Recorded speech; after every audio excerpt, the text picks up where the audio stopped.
Bonjour, ici Nicolas Tétrault à Montréal. Nous sommes le 21 août. Il y a une belle élection fédérale qui s'en vient au Canada cette année. J'ai une recommandation pour tous les partis politiques et les citoyens canadiens, peut-être les journalistes aussi, pour qu'ils puissent réfléchir à cette option de façon très proactive puisque l'élection approche et souvent les politiciens cherchent des idées. Indépendamment que nous soyons à gauche, à droite, plus socialiste, plus pro-entrepreneur, plus pro-business, l'important, une valeur commune devrait toujours être la sécurité nationale du Canada, une des plus belles démocraties au monde, un des plus beaux pays au monde, sinon le plus beau pays au monde. Et il apparaît que plusieurs gens ne savent pas que le Service canadien du renseignement de sécurité, le SCRS, une superbe et fantastique organisation composée d'employés extraordinaires parmi les meilleurs fonctionnaires au Canada, qui sont, selon moi, extrêmement maltraités au sein du Canada. On les traite un peu comme s'ils étaient des enfants de garderie, alors que des pays très proches du Canada, des pays amis, tels les États-Unis, Israël, l'Angleterre, le Royaume-Uni, parce que la reine du Canada, c'est la même reine que le Royaume-Uni. Nous sommes une démocratie, mais dans les faits, nous sommes une monarchie parlementaire. Tous les élus doivent prêter allégeance à la reine du Canada, qui est la reine de l'Angleterre, qui est dans le fond notre reine. Donc nous sommes assujettis, nous sommes les citoyens de la reine. Alors pourquoi en Angleterre, le MI6, les services secrets extérieurs anglais, pourquoi la CIA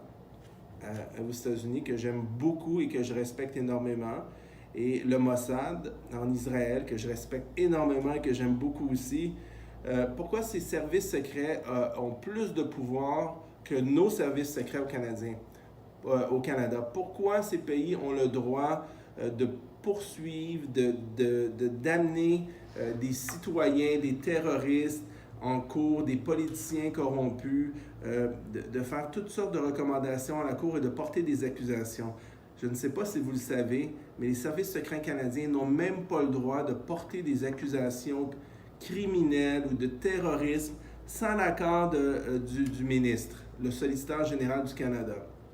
qui souvent doit demander la permission à son premier ministre. Comprenez-vous que c'est inacceptable et que ça crée toutes sortes de questions, de questionnements moraux et éthiques.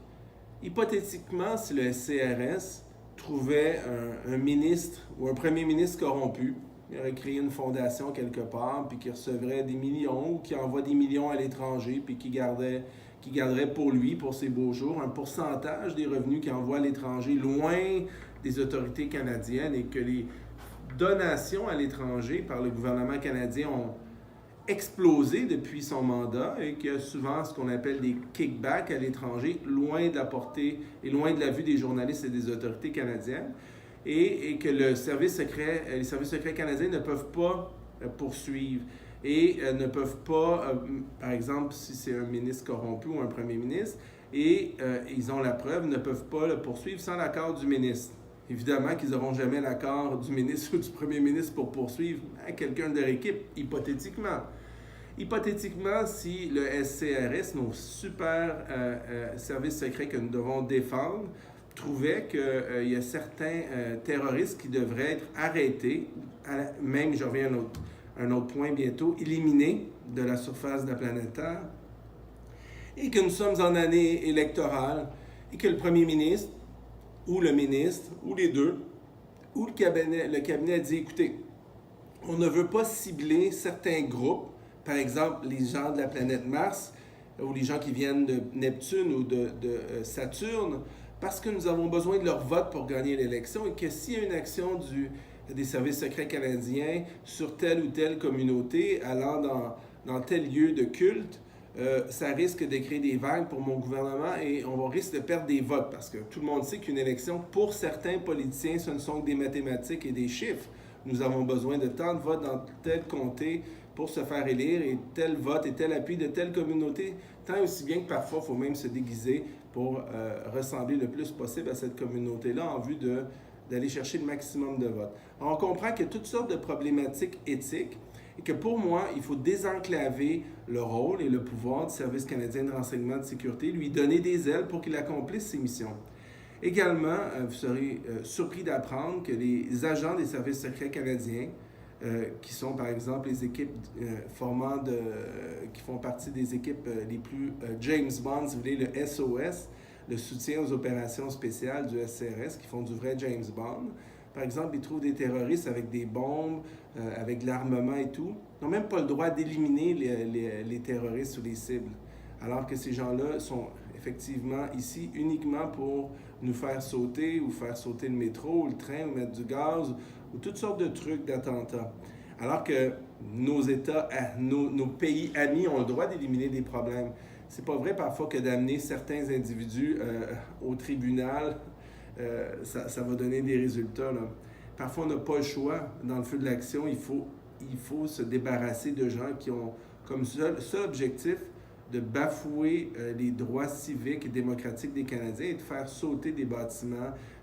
et de tuer des gens. Donc, ils n'ont même pas le droit, les agents du SRS, d'avoir des fusils et d'opérer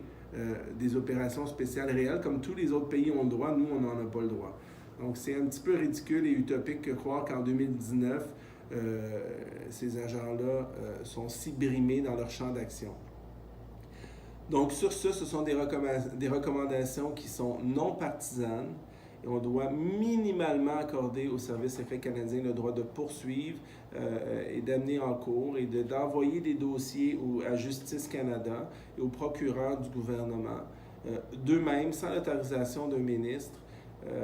et leur laisser un champ et une autonomie respectable parce que nous ne sommes pas au Canada une république de bananes et nos employés du SCRS méritent un appui de taille de tous les citoyens de tous les partis, peu importe le parti politique. Sur ce, Nicolas Tétrault à Montréal et je vous souhaite une très bonne réflexion collective. Merci.